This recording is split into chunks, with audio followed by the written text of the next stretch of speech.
So I woke up this morning and on my phone I saw that somebody found a bunch of cards, Magic the Gathering cards specifically, at a Texas landfill. This is what the guy saw. It's pretty bizarre. Like if you just saw this at the landfill, you'd be going like, what is going on? You know, like this looks brand new. Shout out to Latino who posted a picture over on Reddit. And I mean, there's some better pictures that other people took because obviously when the guy posted it, people are gonna go like, free cards? I'm going out there. There is a rule at the landfill where you're not allowed to take the cards. You know, some people are, but that was the rule. That's why the main guy didn't like take it all for himself. And not all the cards are in good condition, actually. As you can see from these photos, this looks pretty cool. Like you could find like an actual, I don't know how much that cost, but you could find a booster pack and the cards look really good condition, and you can find some trash. But yeah, I thought this was really interesting. I wanted to share it with you guys. I mean, I was surprised when I saw it myself. And I also wanted to give a big shout out to everybody who watches the Magic the Gathering videos, and whether you're commenting on the Reddit or on my older videos, I want to thank you and say, hey, I appreciate it. I'm glad you like the Magic content. I have been a little bit frustrated with Magic, I'm not gonna lie, mainly with the fact that I don't own all the cards and I want to play with them. I don't know if there's a Magic the Gathering program you can play cards for free. I think there is, but I haven't really looked into it. But besides that, I wanted to show you guys the deck I've been working on. I actually worked on this a little bit on stream. Elesh Norn, Mother of Machines, even though she's not a machine, or an artifact I should say. Activate an ability, it goes again, like it activates twice. I'm not going to pretend like I know what abilities activate twice, and they don't. I've been testing it out. The only one I know for certain, at least I think I know for certain, is, for example, Ambitious Farmland. She has a text that when Ambitious Farmland enters the battlefield, you may search your library. So it's like the when it enters, you know, and it doubles that. So I run a bunch of those cards like, oh, when this card enters the battlefield, blah, blah, blah. When it enters the battlefield, blah, blah, blah.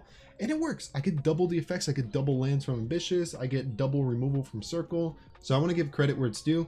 I was actually recommended this deck on stream. Yeah, I was doing really bad in drafts. If you remember, it was terrible. I think I lost every single one. And I just was like so upset, and I'm like, man, I don't know if I want to play Magic. But a viewer recommended that I try Brawl, which in Brawl you only need one copy of each card. It's a little more budget friendly, I would say, for me, because I don't need to craft 4 copies of like every card or whatever. And I get to play with fun cards. Like never in my life would I thought I would ever use Prophetic Prism, mainly because it's an artifact card. Yeah, it draws you a card, but like, oh, what else besides that? But like I get to use these cards, and in this deck, especially in this deck with Elesh Norn, I get double effects. So Prophetic Prism draws me 2 cards. Sometimes I do put a random card in here that doesn't have when it enters the battlefield and it still duplicates. I'm not going to pretend like I know what's going on, because I don't. Also, this card's kind of sick. The Mightstone of Weakstone. I think this came out last set with the fusion stuff. Yeah, Urza the Planewalker and stuff. You can draw 4 cards off of this, or you can remove 2 monsters. It's -5, -5.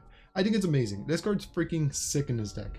And I will say a really big problem with this deck is that it loses to its commander. If your opponent has Elesh Norn in their deck and they summon it, I don't know how you're going to get rid of it. I'm going to be quite honest. All my cards are when it enters the battlefield. She has this floodgate effect. I accidentally took her out of the deck. It literally has like this floodgate effect when your opponent activates when you enter the battlefield, or whatever it's called in this game, a triggered ability, negate it. That's strong, especially against our deck. So it's only happened, I think, twice that I played against somebody with Elesh Norn and I lost both games. I'm not going to pretend like I had it out. I don't think there's a single out in this deck. If you're really good at Magic, I'm sure you could figure out a card you can add in that outs Elesh Norn besides like straight up removal. I'm also messing around with the lands a little bit more. I think my next goal in Magic is mainly going to be just trying to obtain all the lands. The reason I say that is because, like, if we look at the lands real quick and we sort by rare, mythical, and everything that's allowed in standard, because I only mess around in standard. The reason I want to use all my tickets and my unlockables on lands is because lands are really important.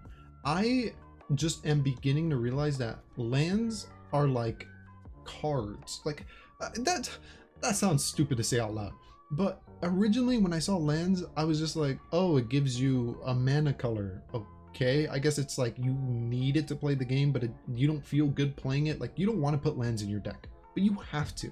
Like if you don't have a land in your deck, you're not gonna be able to play. But there are some lands that are really good, specifically the 3 color lands. I got all the art for them because I want to collect them. These lands are crazy. They have an effect in hand. You can cycle. Yeah, it's 3 mana, but dude, it's an actual card now. And then it has 3 lands in it for like the price of 1. But not only that, you also have these other lands that like do unique stuff. Like you can destroy it, search your deck for something.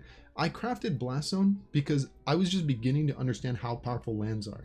Like this is a literal land that you can just throw in your deck because I mean it's a land, but it also explodes and blows up the board and kills like all the monsters equal to its value or whatever. That's a really big part of Magic that I haven't seen yet. And the reason I'm really talking about this is because in high level Magic, so let's say we'll click on Grixis mid-range. The people use multiple lands. Yeah, they have 3 of this, 3 of this, the dual lands, or I guess they're called shock lands, I think, when it damages you or something. Like Shiver and Reef. But they have so many lands. And yeah, it's just like duplicates and all that. But Magic has a lot of really powerful lands that, especially in like historic formats, like where you can use older cards, I need those. I really need those. I think 1/3 of a Magic deck is literally lands, right? Like let me check here. 25 lands in a 60 card deck. That's like, I don't know, like 40% or something. It's probably more, but it's a lot of your deck. And so far I've just been using planes. I can be using other lands. I can be doing multicolor things, and I haven't really been experimenting because I haven't had the lands, and I didn't want to like try using like a plains, death, water. No, like it's better to just use these triple lands, right? Because you have like better consistency or whatnot. So yeah, that's what I'm going to be doing going forward. I'm going to be saving all my unlocks, buying all the lands so that I can be playing with multicolor decks, because I really think that's what Magic is. I don't think Magic is a monocolor deck format. Regardless, thank you so much for all the comments and everything. And yeah, if there's anything that you liked in the video, disagree with, wanted to tell me or anybody else who reads the comments, just feel free to comment it, bro. People are going to be watching this in the future, so if you want to leave helpful advice for anybody who's new getting into the game, feel free to leave it in the comments. I'll be sure to read it. Maybe others will too. But that's it for now. Thank you so much for watching. I'll catch you later. See ya. Hey, if you enjoyed this video, feel free to subscribe. You can check out all the new content I'm going to be making. But besides that, hope you have a great day. See ya.